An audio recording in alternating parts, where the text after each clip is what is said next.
Hey tout le monde, j'espère que vous allez bien, que vous passez une bonne journée. Aujourd'hui on se retrouve pour une nouvelle vidéo dans laquelle je vais faire une FAQ sur la Villa des cœurs brisés parce que j'ai plein de questions sur la télé-réalité.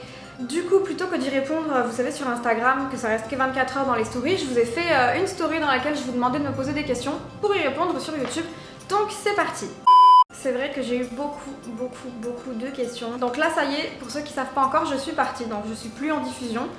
Tant mieux, un peu de repos, un peu de calme parce que c'était un peu éprouvant. À chaque fois je regardais sur Twitter et tout. Enfin, en vrai c'est compliqué de passer à la télé et le public de la télé-réalité je trouve qu'il est très dur.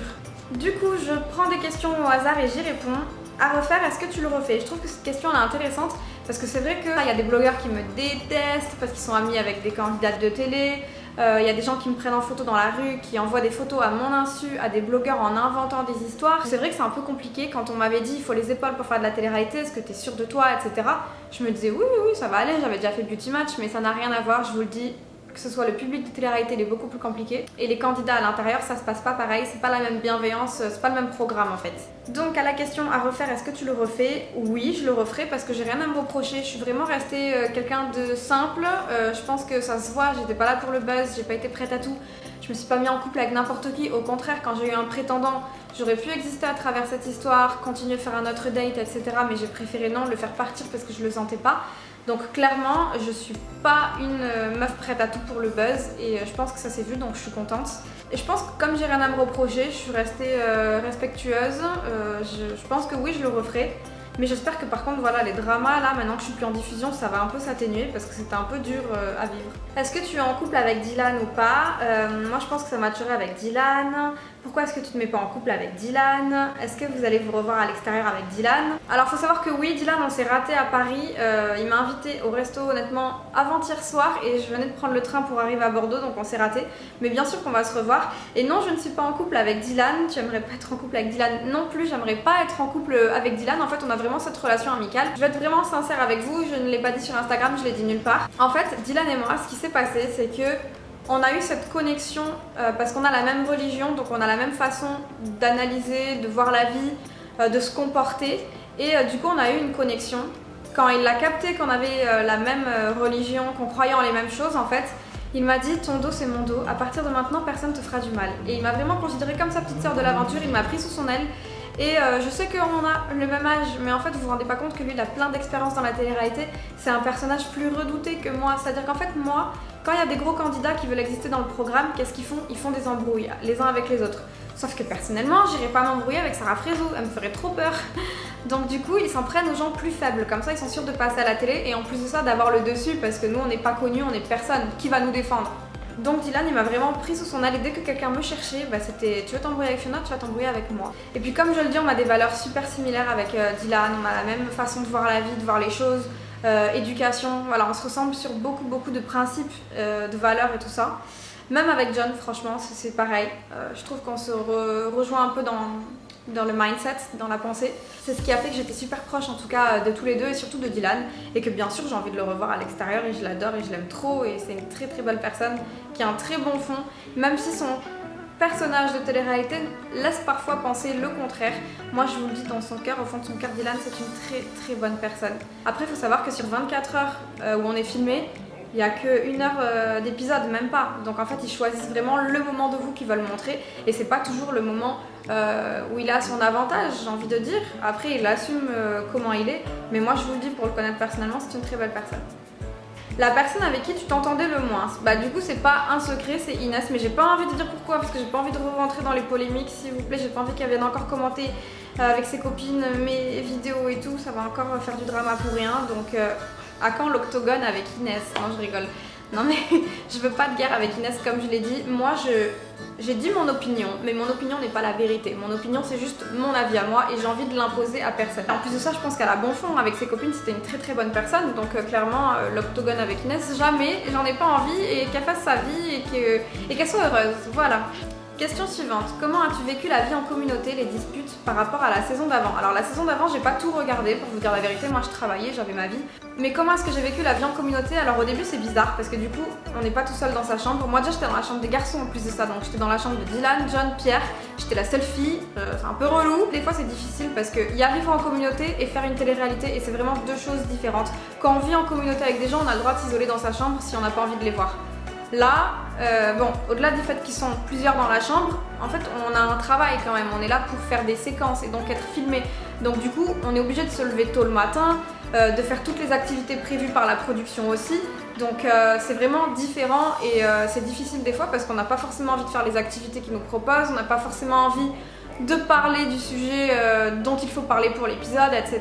On ne peut pas vraiment être trop renfermé, il faut être super ouvert aux autres. Et ce qui est bizarre dans la télé-réalité, c'est que contrairement à la vraie vie, il faut se mêler de tout. Des fois on dit pourquoi elle se mêle de ça, pourquoi elle se mêle de ça, mais c'est vraiment le job en fait. En fait nous, les histoires de tout le monde regardent tout le monde, c'est une télé. Et des fois, donner son opinion négative, moi ça me gêne parce que j'aime pas dire du mal de personne, je pense que ça s'est vu.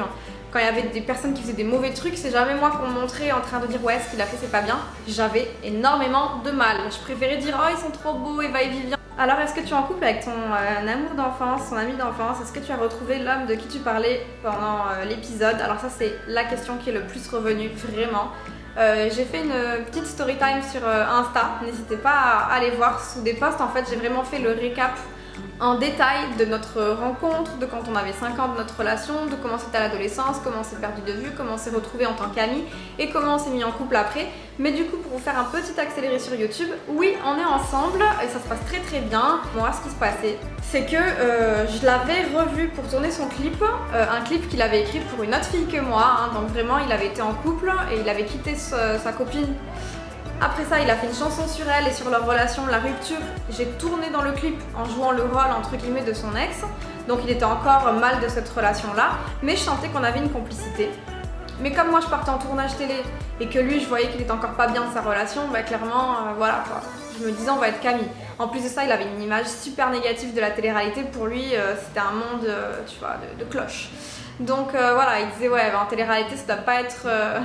une lumière. Mais ça n'empêche pas qu'on avait une complicité de ouf et que je m'entendais trop bien avec lui, on rigolait, je le trouvais mignon et tout, donc bref. Je pars en télé, du coup je pars en tournage, il y a des prétendants qui viennent mais aucun ne me plaît. J'ai l'impression que je plais à aucun non plus. Ça veut dire qu'en fait le fait que je sois anonyme et que je sois pas connue comme les autres filles, ben, quand il y a des prétendants qui viennent, ils disent tous ouais moi je veux Julie, moi je veux Mélanie Aurel, moi je veux Eva. Que des filles qui sont déjà connues et moi à côté j'étais là genre le vilain petit canard qu'on choisissait jamais parce que j'étais pas connue. Et du coup, les seuls prétendants qui venaient vers moi, c'est ceux qui n'arrivaient pas à voir les autres et ils me l'ont dit clairement. Il y en a un qui m'a dit bon ben voilà, moi je voulais Mélissa, mais elle était avec Sissika. Après j'ai voulu Mélanie ORL, mais elle était avec machin, avec Dylan. Et c'est vrai qu'ils venaient pas vraiment pour trouver l'amour ces mecs-là. Les prétendants, clairement qu'on se le dise et c'est pas grave, c'est complètement ok, ils ont le droit parce que nous aussi on vient pas pour ça. On vient un peu pour avoir des abonnés, qu'on se le dise. Moi je l'avais déjà dit dans une précédente vidéo, pourquoi est-ce que j'ai voulu faire la villa? Oui, j'étais célibataire, mais aussi j'avais envie d'augmenter ma communauté sur les réseaux pour facturer plus cher mes placements de produits, pas faire des placements de produits de merde, de dropshipping, de blanchiment dentaire, tout ça, mais des placements de produits comme je faisais avant en tant qu'influenceuse, mais payer un peu plus parce que j'ai un projet qui me tient à cœur et j'ai envie d'économiser pour le réaliser.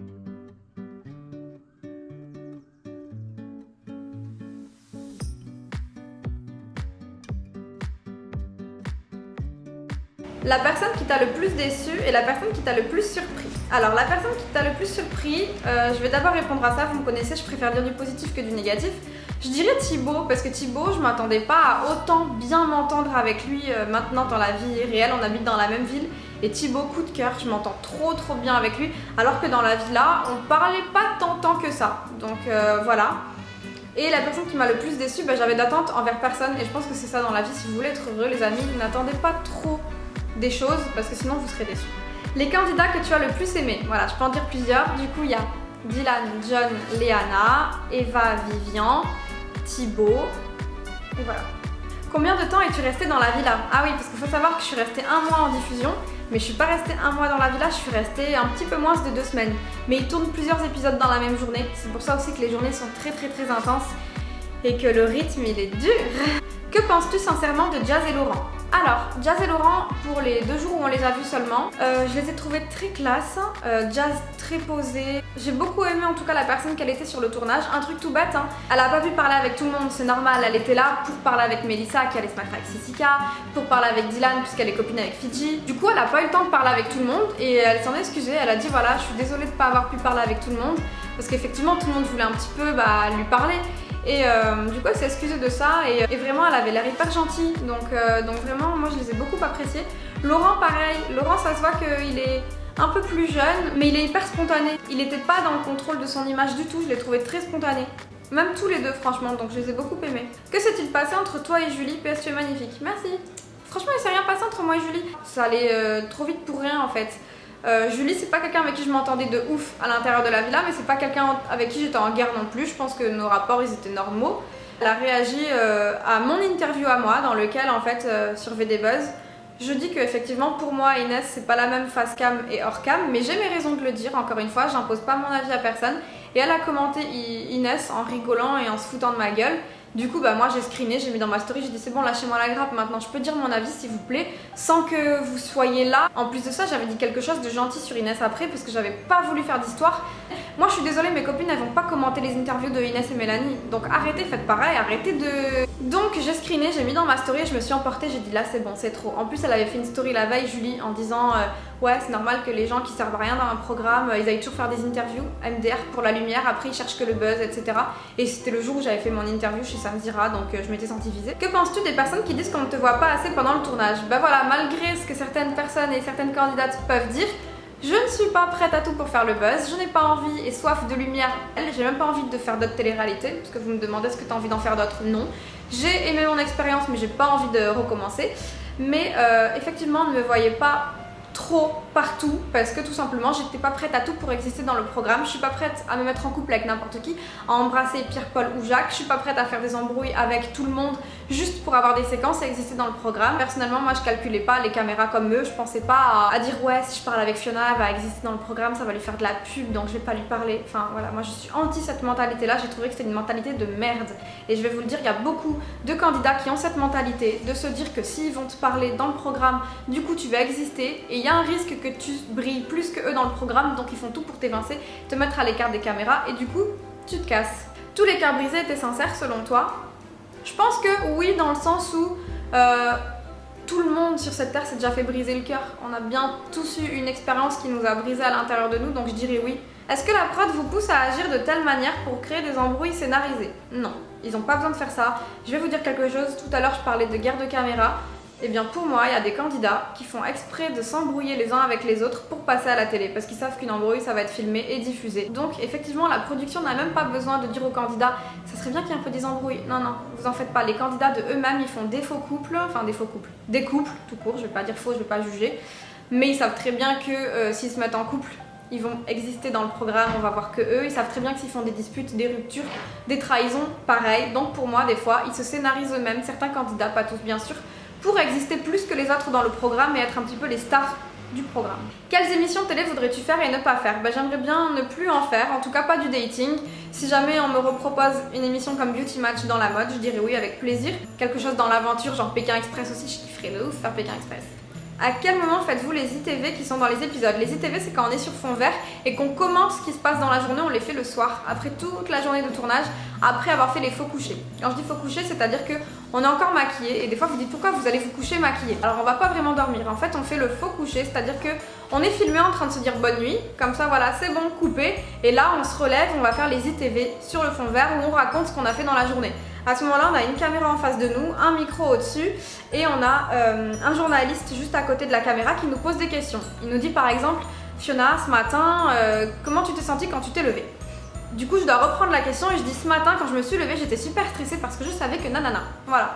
Il nous pose des questions et nous, on sait qu'on doit reprendre la question et y répondre. Est-ce que les couples sont tous fake? Je pourrais pas vous répondre parce que comme je vous ai dit, il y a des candidats qui sont prêts, entre guillemets, à beaucoup pour exister dans le programme, pour être filmé. Ça, c'est en faisant des couples. Parce que vous remarquez pas que dans chaque émission, dès le début, qui est célibataire, nanana, C'est parce qu'en fait, voilà, c'est comme ça que ça fonctionne. Si on se met en couple, on existe plus dans le programme. C'est à se demander s'il y en a qui sont sincères ou pas sincères. Eva Vivian, sincère. Le reste, je n'en sais rien. Déjà parce que les couples n'ont pas tenu. Si c'est des couples que sur le tournage, on peut se poser la question. Après, peut-être qu'il y en a qui ont vraiment... ça n'a pas marché et qui se plaisaient vraiment.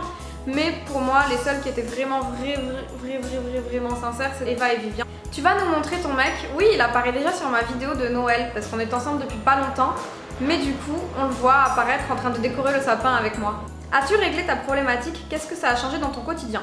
Alors, est-ce que j'ai réglé ma problématique? Au début, j'ai eu tendance à dire non. Je l'ai dit dans ma précédente vidéo, j'ai trouvé ça plus dangereux qu'autre chose de revenir sur une ancienne page que j'avais déjà tournée. Vous savez, moi, le collège, c'était il y a 15 ans maintenant.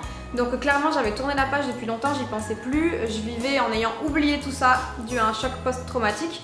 Donc pour moi, c'était plus dangereux qu'autre chose de revenir sur d'anciennes blessures que j'avais pas vraiment guéries mais que juste j'avais oublié, de me les remettre à travers la gueule et ensuite de me dire rentre chez toi. C'était très dur parce que du coup, c'est pas en un coaching avec une femme où on parle que ça se règle en fait un problème comme ça. Non, clairement, faut juste être quand même lucide, c'est pas en un seul coaching que ça part. Par contre, au moment de la diffusion, j'ai reçu des messages, je vous les mettrai par là, de plusieurs personnes qui étaient au collège avec moi, qui se sont excusées du comportement qu'elles ont eu. Et ça, en fait, ça m'a aidé bizarrement. Je pensais pas que ça me ferait quelque chose, mais oui, le fait qu'ils réalisent leurs erreurs, leurs torts, ça m'a aidé. Vraiment plus que si j'avais jamais eu ce coaching et que j'étais jamais passée à la télé.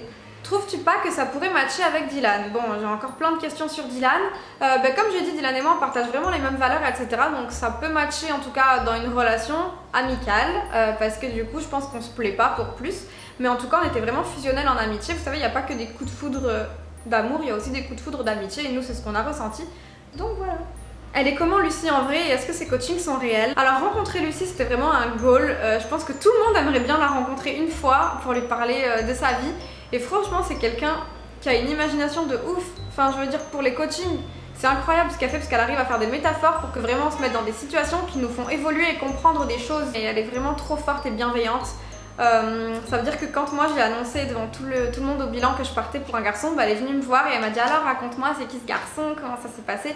Enfin on voit qu'elle était vraiment curieuse, elle était contente pour moi et je pense qu'elle est vraiment sincère dans sa démarche, elle veut vraiment aider les gens. Quelle était la problématique que tu aurais aimé avoir? J'aime bien cette question puisque moi de base je voulais pas du tout parler de mon enfance, de tout ça, je voulais parler de mon ex-relation, c'est très mal fini. Où j'ai fait une dépression, j'étais au plus bas et vraiment moi je voulais que ma problématique ce soit en amour je m'oublie parce que je trouve que je m'adapte trop avec la personne avec qui je suis, je fais tous les sacrifices pour que le couple y marche, c'est moi qui m'oublie complètement en fait pour m'adapter à ce qui rend vraiment la personne heureuse parce que je l'aime.